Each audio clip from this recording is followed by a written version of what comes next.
আজও তোমাদের সাথে একটা পিওর ভেজ রেসিপি শেয়ার করব। বাড়িতে যখন অনেকগুলো কলা একসাথে চলে আসে আর শেষের দিকের ওভাররাইপ বানানাগুলো কেউ খেতে চায় না, তখন আমার মাথায় এই রেসিপিটাই আসে। চলো আজ তোমাদের সাথেও শেয়ার করি এগলেস চকলেট বানানা কেকের রেসিপিটা। প্রথমে হাফ কাপ মতন চিনি ডাস্ট করে নেওয়ার পর মিক্সার গ্রাইন্ডারে একে একে হাফ কাপ তেল আর ম্যাশ করা বানানাটাকে দিয়ে একটা স্মুথ ব্যাটার বানিয়ে নেব। এরপর ব্যাটারটাকে একটা বোলে ট্রান্সফার করার পর একটা স্ট্রেনারের মধ্যে নিয়ে নেব হাফ কাপের মতো ময়দা, half teaspoon baking soda, 1 teaspoon baking powder আর 1 টেবিল স্পুন কোকো পাউডার দিয়ে ডাস্ট ইনগ্রিডিয়েন্টগুলো স্ট্রেনার দিয়ে ভালো করে স্ট্রেন করে ওই ব্যাটারের সঙ্গে মিশিয়ে নেব।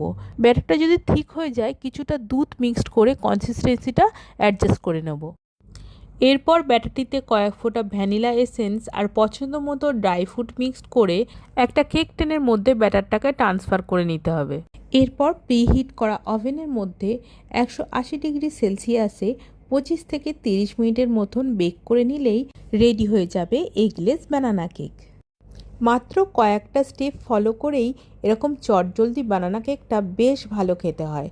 সন্ধেবেলা চা বা কফির সাথে দারুণ লাগে। তোমরা বাড়িতে ট্রাই করো, বেশ ভালো লাগবে। তাহলে জমিয়ে খাও আর ভালো থাকো।